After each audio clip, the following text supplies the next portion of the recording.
Today's youth need teachers, volunteers, and most of all, well, they need you. I'm Doug Edwards, and I'm going to be talking with real youth mentors and students to give you the knowledge you need to be the best youth worker possible. This is Youth Worker on Fire. Oh, you're trying to bring me down and run me out of town. You're taking what you want, but you can't take my rhythm now. I'm walking to my own beat, just gonna be me.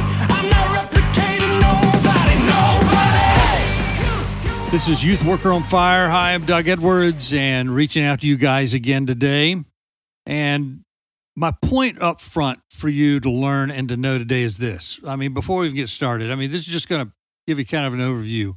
That if we count on where we believe money comes from, we will miss the blessing of what God wants to do far beyond our logical explanation of how we get money to do ministry. Student ministry sounds really foolish and like something that we do if we have the money, because we have to pay the senior pastor, and you do have to pay the senior pastor, except in cases of one church in North Carolina where you can't be a pastor at this church unless you come already self-sufficient from a business or something, which I think is a great idea, something that pays your bills. But they just put their money straight into ministry. But if you are in the business of spiritual business of hiring pastors, then you've got to be in the business of hiring all the pastors you need to do all the jobs necessary. And students, adolescents, all the way through college, even when you're not a college town, is necessary. And you better get the best already experienced pastor for students. And by this, I mean experienced in student ministries. Otherwise, you're setting yourself up for some really bad falls, irresponsible things that you've caused by getting inexperienced. And no, you cannot control that enough by training them yourself and putting them under your wing as a senior pastor. And that's what's being done. I just heard yesterday that there's a church that's really growing, got 3 locations. I've been to the church many times, and one of the pastors said, we're not going to put all our money into a full-time youth pastor. This is a large church, by the way, because, there's no money there. You're not going to get the money there to be able to support that, and we have these other ministries and our other pastors that we have to support. That really irritates me. I'm sorry, but I'm not sorry that I'm irritated. I'm sorry that people are offended by the fact that I'm irritated by that and that is a wrong concept. Now, I'm not blaming the person. They've probably been taught that. I've heard that in other churches and other situations, and that is an absolute travesty. My suggestion is someone who's already been in a parachurch organization for students for 5 or more years. If you want to at least give yourself a running chance, you say, Doug, wait a minute, shouldn't we get it from our seminary, from our best seminaries and our denomination or wherever we are, and whether you're non-denominational, whatever? My answer is I've seen both, and I went to a parachurch organization because they invited me to be interviewed. I thought I was going to be doing music, but God had another plan because music was my life, and He used that to get me into what He wanted me into, which was student ministry through a parachurch organization. You call them para because it means beside the church, and those organizations wouldn't be there if the church was doing their job worldwide, the worldwide church. But a parachurch organization for students for 5 or more years who's been in there for that long. My suggestion is to never use students in their late teens and 20s to work with high school students. You let those work with middle school students, which is what I did, and older, mature adults working with high schoolers and college students. And then you pray hard and always keep people accountable to keep your students safe and your church safe. I've just kind of give you an upfront, that's where I'm coming from with this. And it came from just what I heard just yesterday, we can't really hire a full-time guy. That is incredible. The small church that I went to that was a beginner church 2 years, I said no to. And when God wouldn't let it go, I thought I was going to be moving to Miami with my trainer. I was at Central Florida for 6 years. And when he left our organization, I thought, there's no better trainer. I still feel like I have a lot to learn. But there was no position for me. I even thought about going to interviewed in Fort Lauderdale. That didn't work out. But this church called just north of where I was from in Lake County. And I went just out of obedience to God. And then I said, no, thank you. I really don't think this is for me. And then God, I say, haunted me. Another pastor said, God doesn't haunt you. Well, it felt that way. So for 2 weeks, I couldn't let it go. God just kept bringing them back to my mind. So I called him up. I said, listen, I don't know what's happening here, but can I meet with, have you found anybody, and can I meet with you one more time? They said, no, we've been interviewing people, a couple other possible candidates, but we'll be glad to talk to you again. That was the final straw that got me to a place that I stayed for 29 years in ministry and still living in that area doing this podcast. So let me give you a great example of why students are worth investing in.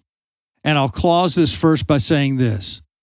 The whole world knows that they must put the most of their money in advertising to adolescents. And now they probably go even younger, probably 9 and 10-year-olds, because unfortunately they have cell phones, which means they have access to the internet.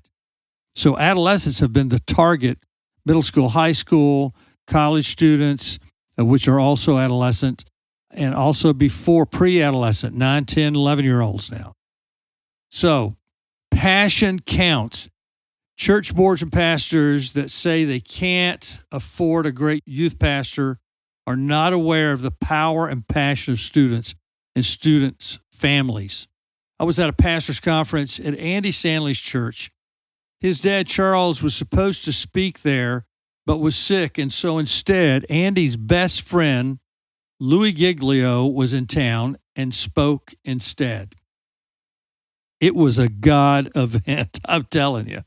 Punchline. He starts speaking to us, starts talking about the Passion Conference. If you've ever been to one or if you've seen them on YouTube, if you can't get to one, go on YouTube and look at 1, 2, or all of the Passion conferences that have been around since I believe it was the year 2000. I can't remember what year they started.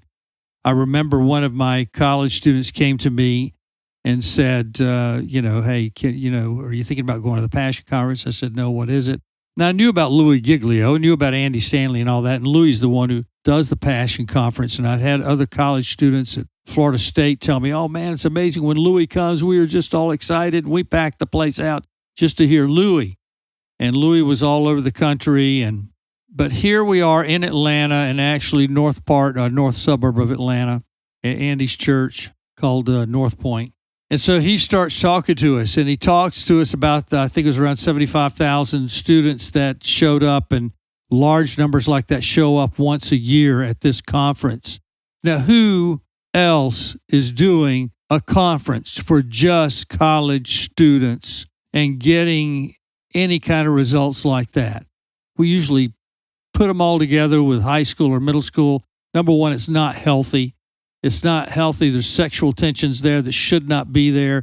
It's not healthy because you cannot say the same thing to them that you can say to middle school or to middle schoolers and high schoolers that you can say to college students. But here's Giglio, Louie, to us pastors, thinking they're all probably senior pastors, but our pastor took all the pastors, a few board members, to this pastor conference. So Louie shows up. Man, he's there for me. I'm telling you. But he's also there for the senior pastors and other pastors that need to hear this. And so he starts. He said, we had a goal. And each time that we do this Passion Conference to worship God with college students, we make sure that we have a mission that we're going to give them the opportunity to give to. And he said this. He said, I think we can get $1 million, maybe $1.5 million to give to this particular mission. And I believe the mission that year was We're going to build wells, X number of wells in countries that do not have enough clean water.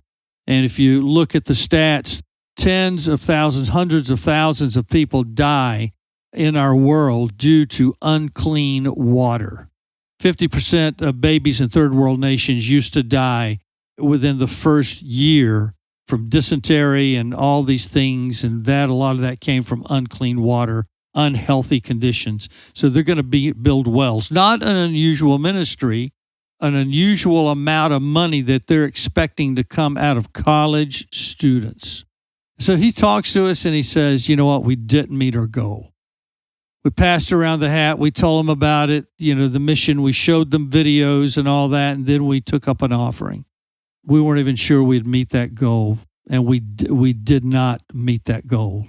And then he paused, and he said, we exceeded that goal. We did not get $1.5 million. We got over $3 million from these college students from around the country and around the world. Are you hearing what I'm saying? We put our stock in churches and who is there that are adults and who we can assess the money comes from. But you cannot equate where money comes from with that. You have to equal it and count on it from, is God leading you to do this? Is God giving the passion and moving people's hearts? I remember my son, Christopher, when he was a little boy. He really liked to take care of his toys. He knew the value of his toys, and he had these Power Rangers, and it might have been also Ninja Turtle figures, but I know these Power Rangers, they were in pristine condition. And this family's house burned down. And at our church, they talked about how we could give, and there's any toys and any money and all these things that we could give to help this family out in our community because their house burnt down and they had nothing left, clothes, nothing. It was Christmas time. And I remember Chris, he was very young. I don't remember how young, but I remember he brought his best toys out. And I remember my wife calling because she bought them for him. She knew how much the value was, but he actually knew, I think, how much the value was going to be. Kids know those things because they talk and stuff.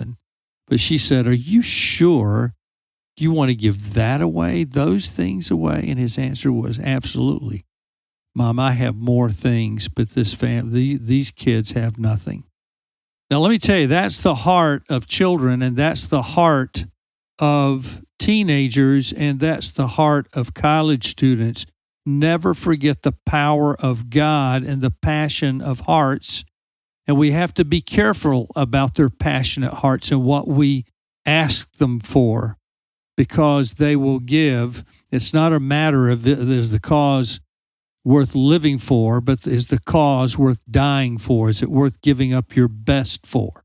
And students and children understand that more, and as adults, we've tended to harden ourselves knowing what the cost of living is.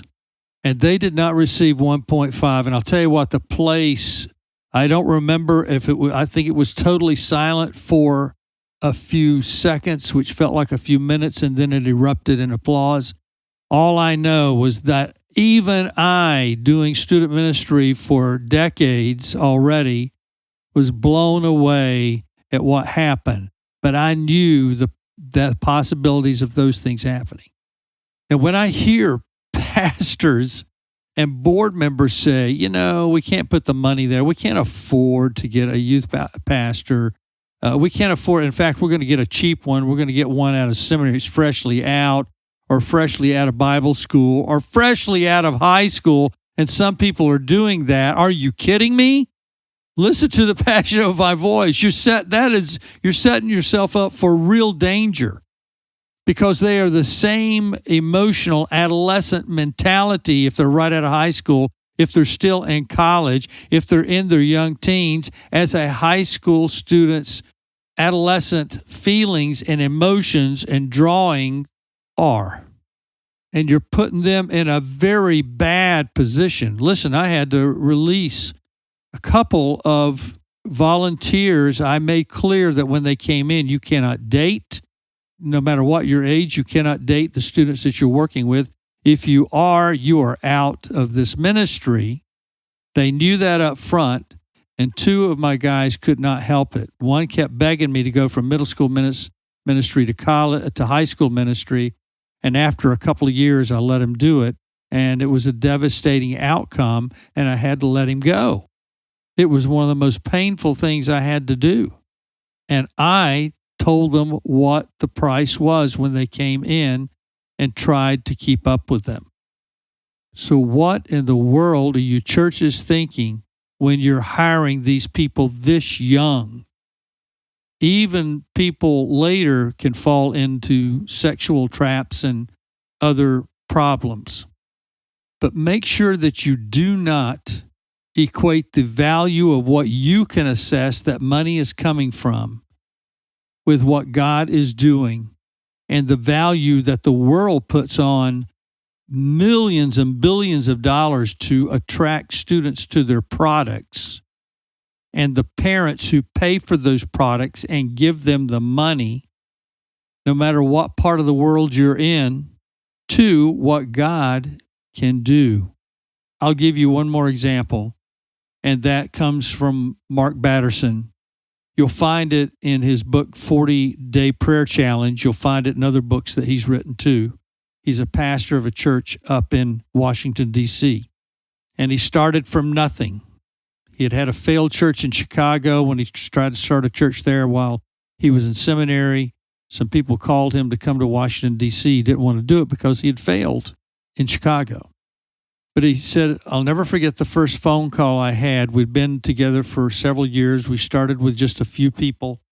And it's something I read from him today. He said, blessings get bigger and blessings get harder, but God brings us in steps so we can take the pressure of the huge blessings he gives us.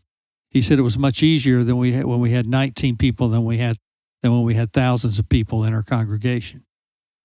He said, but before we had much money and he said our main congregation was in their 20s, young executives and young families from the D.C. area. He said, not much money. He said, but I got a phone call one day, an anonymous phone call from a man and his wife. And the phone call said this, Mark, you don't know us, but we know that you have a vision and visions beyond your budget, beyond the money that you have. But we see your vision, and we know that there are many churches we could give this money to, but they won't know what to do with it. But we know from your vision that you know what to do with this money. And we want to give you $3 million. And he said, I was silent. And he said they understood that I probably was stunned. They said, Mark, there are no strings attached. You do with this money what you want to do. He said, but since then, I've had large amounts of money, even more than that, given to us. He said, but I had no idea that in our congregation, anybody had that kind of money. You're not going to know, but if your passion is God's passion and what he wants to do, and student ministries needs to be at the top of the heap for that, for every church in America and beyond in every part of the world, then you need to say to God, God, what is your vision? What do you want us to do? Who do you want us to hire? Bring us the right person. And we know that you will bring us the money. That's what they did at this little church that was just starting in Eustis, Florida, that I went to. And I was there for 29 years, and for 29 years they paid those bills. They paid my salary. They did more, and they did that for all the pastors. But know this, don't say it. Don't let anybody else hear you say it. And even if you believe it, it is a bad thing, a wrong thing for you to put out to people.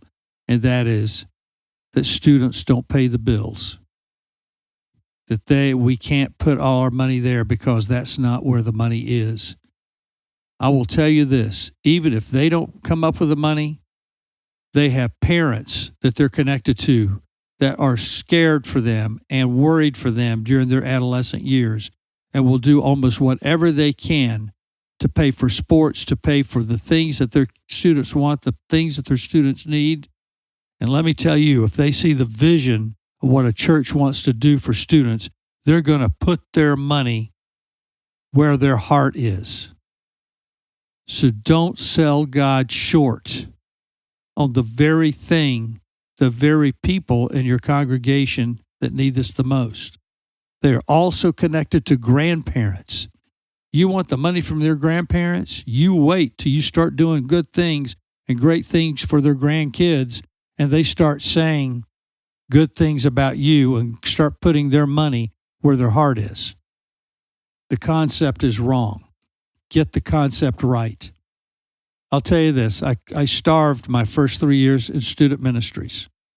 I was a terrible fundraiser. I didn't want to fundraiser. I didn't want to fundraise. I didn't want to talk to people about it. I had to try. I did. I had a fundraiser that was a professional fundraiser even helping me, but he was also doing other jobs, and they got me to South Lake after 6 months being in Central Florida. But I had to prove myself, and for 3 years, out of my comfort zone, out of my knowledge zone, getting the knowledge poured into me through Youth for Christ. A guy that I didn't even think liked me had loaned me one of his offices in his office building in a law firm by the name of Dick Langley, who became later Representative Langley for our state, and Senator Langley. Poured money into our student ministry because 5 of his 6 children became a part of our student ministry at one time. 2 of his daughters became my volunteers. And he ended up having a chunk of money through various things that had happened, and he poured that in each year for our student ministries the next 3 years that I was there, and I'm sure he went far beyond that with the next guy. But the guy that I didn't even think liked me, I later found out he did, poured in the money that paid my bills for the next 3 years. Even though other monies came in, it was mainly his. And so I realized that God will do what he wants to do, how he wants to do it. And the next step he took me to was a church that really poured the money in and believed in student ministry, even though it was beyond their financial ability to pay 3 pastors, not 1, in the beginnings of their church. Listen to the other podcasts that I put out, the other episodes, this podcast, the other episodes. Go search for them where we talk about student ministries and student missions. People put their money where their heart is. Passion is what it's about, but God's passion is where it's at. If it is God's passion, if it's his heart, and he's poured this vision into your heart, don't talk about knowing where the money comes from. The money comes from a God who has no limits to the gold and the silver and every mine in the world, that has no limits to the people he has set apart to pour money into ministry, that you may never see their faces, but their money will show up. That's what I got for you today. Don't forget your passion. Get on your knees and pray, or sit in the corner, or walk down the street and pray.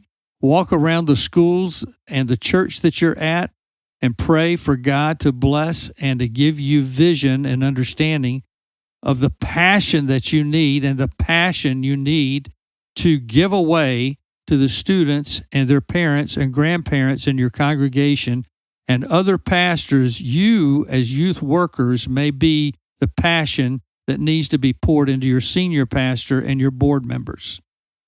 And I pray for you, and I ask you to don't give up and don't look at money as the answer, but to look at the passion project, just like Louie Giglio and the passion conferences that he puts on to a group of people that the churches think are not worth putting that much money into because they will see no return.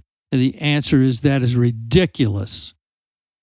The only return you have in the future and in the now are adolescents and those college students and those young adults. All right, youth workers, this is Doug Edwards with Youth Worker on Fire. Go get them, get fired up, get passionate. Don't forget that God owns the gold and silver in every mine, all the money in the banks of the world, and all the people who he set that money in their hands to give to ministry. Have a great day. You've been listening to the Youth Worker on Fire podcast. If you like what you hear, please subscribe and tell your friends. Also, leave a comment and tell us what you think. Stay tuned for more informative episodes.